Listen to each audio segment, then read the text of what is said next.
Assalamualaikum warahmatullahi wabarakatuh. Salam sejahtera, salam Malaysia Madani. Kami dari Institut Pendidikan Guru Kampus Bahasa Melayu PPSMP Semester 1 Ambilan Jun 2023 akan membentangkan kapasiti pedagogi pembelajaran bermakna KPPB yang telah kami laksanakan sepanjang semester ini.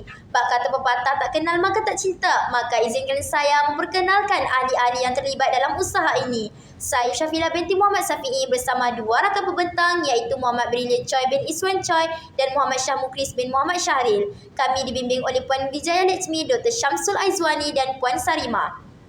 Dalam pembentangan kali ini, kami menggabungkan 3 kursus iaitu kursus penulisan akademik GWCP 1042, kursus sejarah perkembangan bahasa Melayu BMMB 1074 dan kursus asas tata bahasa Bahasa Melayu BMMB 1084. Berikut merupakan hasil pembelajaran kursus HPK bagi ketiga-tiga kursus yang berkait rapat dengan KPPB.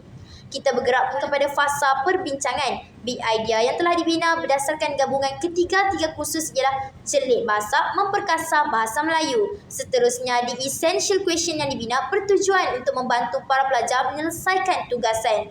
EQ bagi ketiga-tiga kursus adalah seperti yang berikut. GWCP 1042, mampukah pelajar melahirkan penulisan akademik yang bebas daripada amalan plagiat? BMMB 1074, sejauh manakah peranan tokoh bahasa tempatan dan asing dalam memartabatkan bahasa Melayu?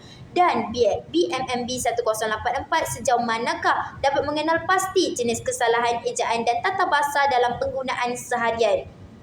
Maka gabungan EQ bagi ketiga-tiga kursus ialah sejauh manakah pelajar dapat menghasilkan penulisan dalam bahasa Melayu yang berkualiti dan lebih beretika tanpa kesalahan tata bahasa dengan mengambil kira kedudukan bahasa Melayu sebagai bahasa kebangsaan. Yang berikut merupakan tugasan pentaksiran berterusan bagi ketiga-tiga kursus yang berkait dengan KPPB. Kita terus dengan pelan pembelajaran WHER2.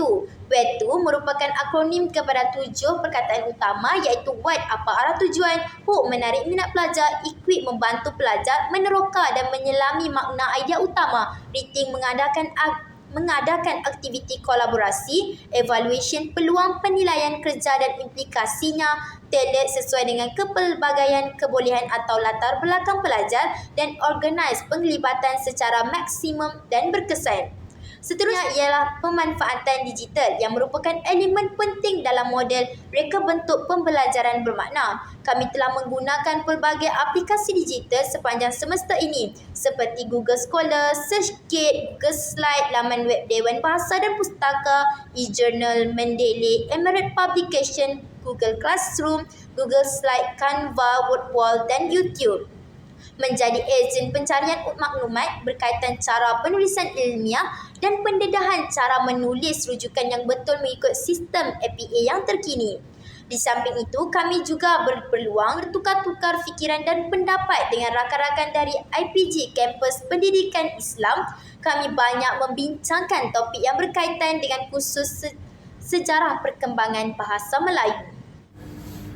Seterusnya, berikan tumpuan tuan-puan berkaitan elemen 6C iaitu karakter, kewarganegaraan, kolaboratif, komunikasi, kreativiti dan pemikiran kritis. Elemen pertama, sahsia.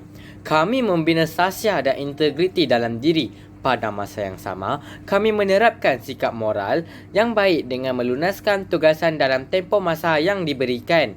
Aspek pembinaan karakter menjadikan kami lebih berdisiplin, tekun belajar dengan menerapkan nilai pembelajaran secara berterusan. Contohnya, kami berjaya menghantar tugasan tepat pada tarikh yang ditetapkan.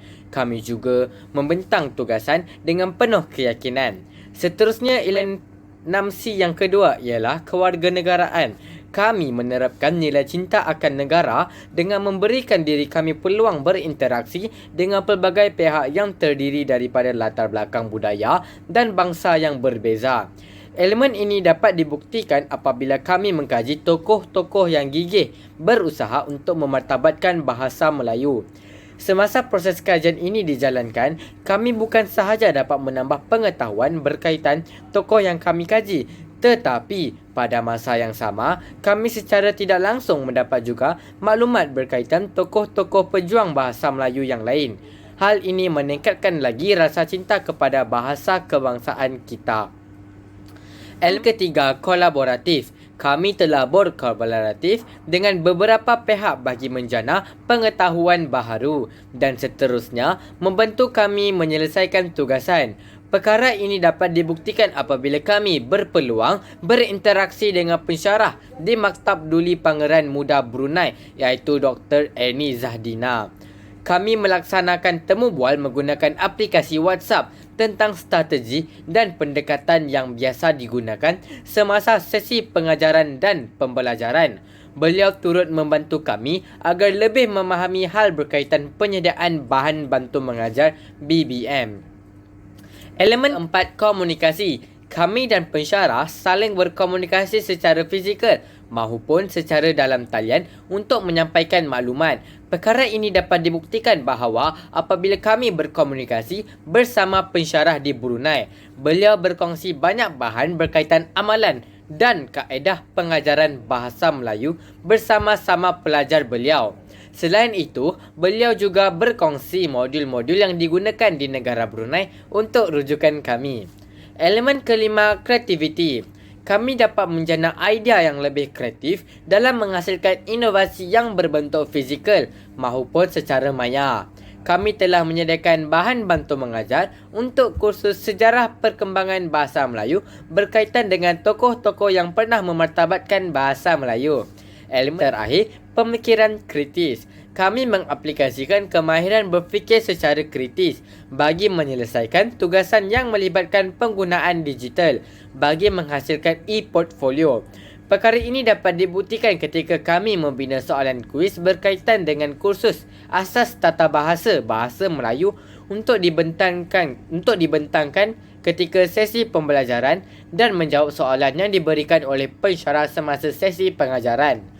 Kami juga menyelesaikan tugasan e-pembelajaran yang perlu diselesaikan di luar waktu kuliah. Sekian sahaja daripada saya. Sekian, terima kasih. Mari kita telusuri maklumat berkaitan kerangka kerja 3E iaitu engagement, enhancement dan extension. Bagi engagement, kami menggunakan aplikasi seperti Canva dan Microsoft Office sebagai aplikasi untuk proses pembelajaran. Pensyarah turut memperkenalkan penggunaan Google Site. Kedua, enhancement. Kami menggunakan infografik bagi meningkatkan kefahaman terhadap topik khusus. Tugasan juga dipersembahkan dalam Google Site. Yang terakhir, extension. Kami menghasilkan penulisan esei menggunakan aplikasi Microsoft dan Google Site. Seterusnya, kerangka kerja 3R iaitu rigor, relevance dan relationship.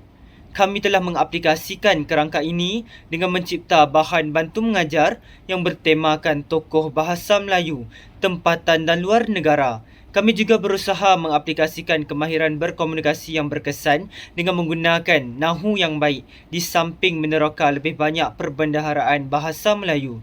Seterusnya, cabaran yang kami hadapi sepanjang minggu pembelajaran.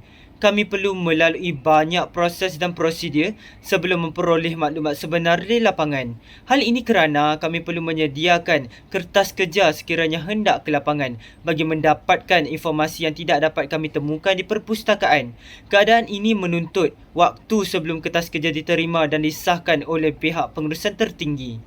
Kami juga memerlukan perolehan yang tinggi apabila ingin melaksanakan program berskala besar. Cadangan yang dapat kami usulkan kepada pihak pengurusan tertinggi Institut Pendidikan Guru Malaysia iaitu memudahkan urusan lapangan agar kami berupaya memperoleh dan memperluaskan lagi ilmu pengetahuan tentang sesuatu khusus yang kami pelajari. Yang berikut merupakan hasil pembelajaran yang telah kami kuasai menerusi 3 kursus ini. Saya belajar tentang dinamika budaya dan bahasa sejarah bahasa Melayu secara lebih mendalam. Saya dapat mengesan dan menilai kesalahan tata bahasa dalam sesuatu penulisan surat khabar, media sosial dan lain-lain. Saya juga dapat mengadaptasikan penulisan akademik yang baik dan beretika dalam setiap tugasan yang diberikan. Seterusnya, saya dapat mendalami ilmu tentang sejarah perkembangan bahasa Melayu di samping sedar akan keperluan untuk meneruskan usaha mengangkat martabat bahasa Melayu. Saya turut dapat mengaplikasikan keutuhan wacana dalam penulisan artikel ilmiah. Akhir sekali, saya dapat mengesan jenis-jenis kata dalam bahasa Melayu seperti kata kerja. Seterusnya, kelebihan KPPB yang dipelajari. Strategi ini telah berjaya meluaskan jaringan perhubungan dengan pihak luar melalui proses perkongsian ilmu bersama pakar bahasa Melayu. Hal ini memberi kelebihan kepada kami iaitu menghasilkan satu tugasan penulisan esei untuk dinilai dalam 2 atau lebih kursus yang berbeza. Contohnya, penulisan esei bertajuk analisis kata terbitan dalam sebuah cerpen terbitan Dewan Bahasa dan Pustaka memenuhi keperluan tugasan bagi 2 kursus yang berbeza. Asas tata bahasa menilai dari sudut analisis pembinaan kata terbitan, manakala penulisan akademik menilai aspek penggunaan penanda wacana, struktur penulisan dan kemahiran membuat rujukan. Itu sahaja pandangan daripada kami. Wabillahi taufiq wal hidayah. Wassalamualaikum warahmatullahi wabarakatuh.